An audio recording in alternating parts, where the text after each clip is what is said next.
गरीब मैगी वाली। राकेश दीपिका नाम की एक लड़की से प्यार करता था और वो उसी से शादी भी करना चाहता था। पर उसकी माँ रूपा राकेश की शादी उसकी मर्जी के खिलाफ अनन्या नाम की लड़की से करवा देती है। अनन्या से शादी करने के बाद राकेश इस जबरदस्ती के रिश्ते को 3 साल निभाता है और एक दिन अनन्या के लिए एक चिट्ठी छोड़कर चला जाता है। माँ जी, सुबह से राकेश जी को ढूंढ रही हूँ, पर वो पूरे घर में कहीं नहीं है और तो और उनका सामान भी घर में नहीं है। ये तो क्या बोल रही है बहू? राकेश यहीं कहीं होगा। हो सकता है वो अपने किसी दोस्त से मिलने के लिए गया हो। नहीं माँ जी, राकेश जी कहीं नहीं है। मैंने उनके सभी दोस्तों को फ़ोन करके पूछा है। अनन्या अपनी सास से बात कर रही होती है, तभी वो देखती है कि झूले में उसकी बेटी के पास एक चिट्ठी रखी है। अनन्या उस चिट्ठी को पढ़ती है। अनन्या, मैं तुमसे शादी नहीं करना चाहता था, पर माँ के दबाव में आकर मैंने तुमसे शादी की और मैंने पूरे दिल से इस रिश्ते को निभाने की कोशिश भी करी, पर मैं इसमें नाकाम रहा। और आज जब मुझे मेरा खोया हुआ प्यार मिला तो मैं खुद को रोक नहीं पाया और इसलिए मैंने खुद को इस रिश्ते से आज़ाद कर लिया। उम्मीद है तुम भी हमारी बेटी के साथ आगे बढ़ जाओगी। राकेश की चिट्ठी पढ़कर अनन्या को बहुत ठेस पहुंचती है। वो रोते हुए अपनी सास रूपा को सब कुछ बता देती है। राकेश की चिट्ठी सुनकर रूपा अनन्या को ही इन सब का दोषी ठहराती है। कल मुही, तुझ में ही कोई कमी होगी, तभी मेरा बेटा घर छोड़कर चला गया। अब जब मेरा बेटा ही यहाँ नहीं है तो मैं तुझे और तेरी बेटी को क्यों रखूं? निकल जा मेरे घर से। अनन्या अपनी छोटी सी बेटी को लेकर अपनी गरीब माँ विमला के पास जाती है, जो अनन्या की शादी करने के बाद अकेले अपने छोटे से घर में रह रही थी। अनन्या अपनी माँ को सब कुछ सच सच बता देती है। उसकी माँ को भी बहुत ठेस पहुँचती है और वो उसको अपने ही घर में रख लेती है।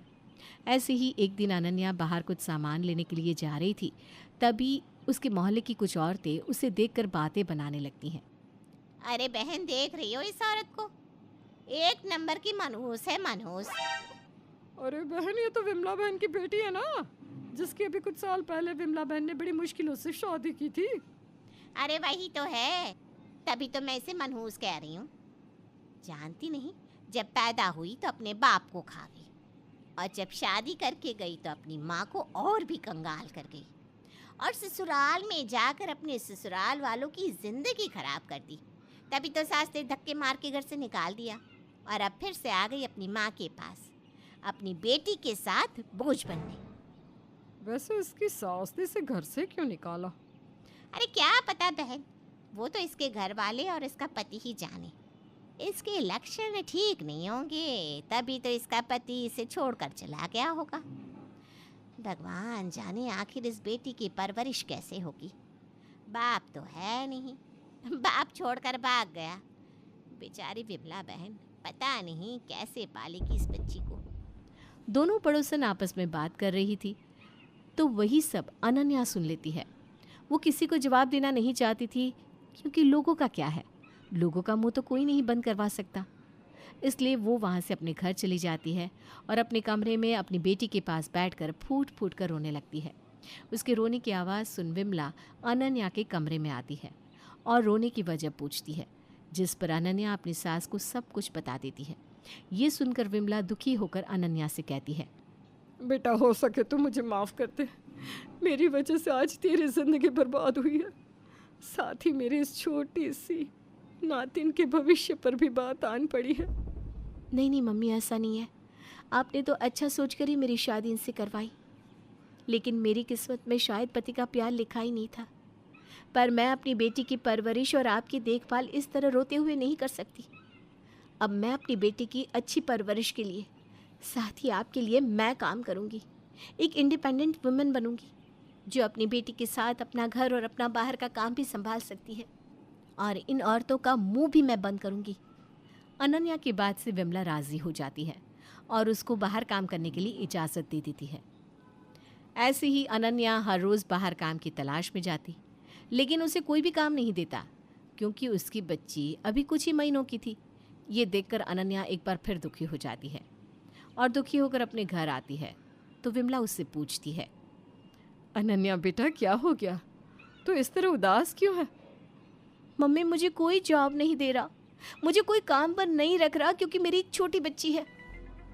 ये सुनते ही विमला भी अब थोड़ी शांत हो जाती है। तभी अनन्या के कान में एक आवाज़ आती है। भेलपुरी ले लो, भेलपुरी। ए भैया मुझे चाहिए, ये भेलपुरी वाला आया। हे भेलपुरी, भेलपुरी वाला आया। आवाज़ें सुनकर अनन्या बाहर आती है और देखती है कि भेलपुरी वाला आया है और बच्चे चिल्लाते हुए भेलपुरी वाले के पास गए हैं और उस भेलपुरी वाले के छोटे से ठेले पर बहुत ही ज़्यादा भीड़ लगी हुई है। ये देखकर अनन्या अपनी माँ से कहती है, मम्मी मैं सबसे अच्छा खाने में क्या बनाती हूँ?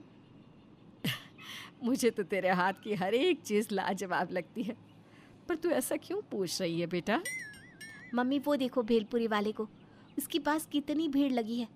मैं सोच रही हूँ कि मैं भी बच्चों के लिए साथ ही और लोगों के लिए ऐसा ही कुछ बनाऊँ, हर बच्चों के साथ साथ सभी के लिए बेचूँ। इस तरह पब्लिक भी खुश हो जाएगी और मेरी बिक्री भी हो जाएगी, साथ ही मेरा घर भी चल जाएगा। पर बेटा आखिर तू क्या बेचेगी? हमारे पास तो बेचने के लिए कुछ भी नहीं है। मम्मी मैंने मार्केट में हर एक चीज़ देखी है सिवाय मैगी के। कच्ची मैगी तो हर मार्केट में आती है, लेकिन बनी बनाई मैगी मैंने आज तक नहीं देखी, और इसलिए मैं अब मार्केट में मैगी बेचूंगी। और मैगी बेचने के लिए सामान लाना होगा, वो सामान मैं लेकर आती हूँ। अरे पर बेटा हमारे पास तो पैसे ही नहीं है, तू कहाँ से लाएगी सामान के पैसे? मम्मी मेरे पास कुछ गहने रखे हुए हैं, मैं उन गहनों को बेच दूंगी और मैगी बनाने का सामान और साथ ही मैगी भी लेकर आऊंगी। अब क्या था, अनन्या अपने कुछ गहनों को बेच देती है और मैगी बनाने का सामान ले आती है, जिसके बाद अनन्या मैगी को बना बना कर अपने घर के बाहर बेचने लगती है। शुरुआती दिनों में अनन्या की मैगी नहीं बिकती। ये देखकर अनन्या परेशान हो जाती है और खुद से कहती है, मैंने बड़ी ही मुश्किल से मैगी का कारोबार शुरू किया है, लेकिन लोग मैगी क्यों नहीं खरीद रहे?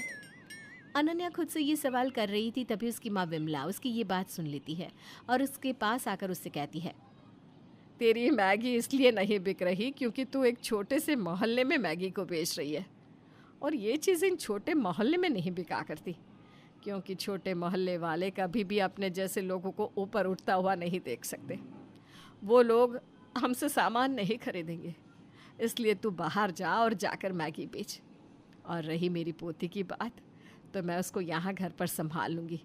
तू अपनी बेटी की चिंता बिल्कुल भी मत करना, क्योंकि अभी इसकी नानी जिंदा है। अपनी माँ की बात सुनकर अनन्या को बहुत अच्छा लगता है और वो अपनी माँ की कहने के अनुसार बाहर ठेले पर अपनी मैगी लेकर बेचती है।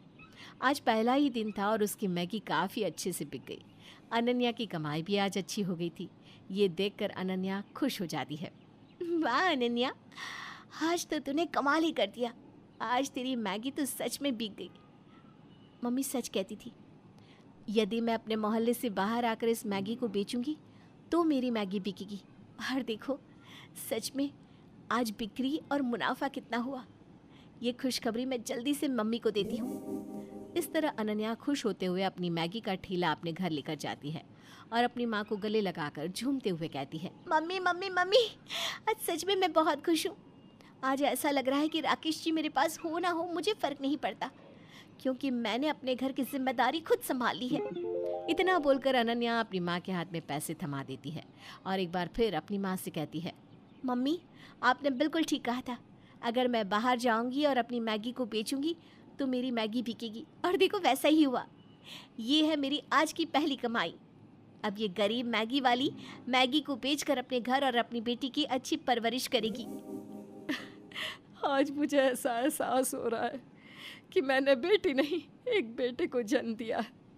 मुझे तुझ पर फक्र हो रहा है कि तू मेरी बेटी है। तूने आज इस मोहल्ले वालों का मुंह बंद करवा दिया। बेटा सच में आज तेरी तारीफ के लिए मेरे पास शब्द नहीं बचे। मम्मी मुझे भी आपकी बेटी होकर बहुत अच्छा महसूस हो रहा है।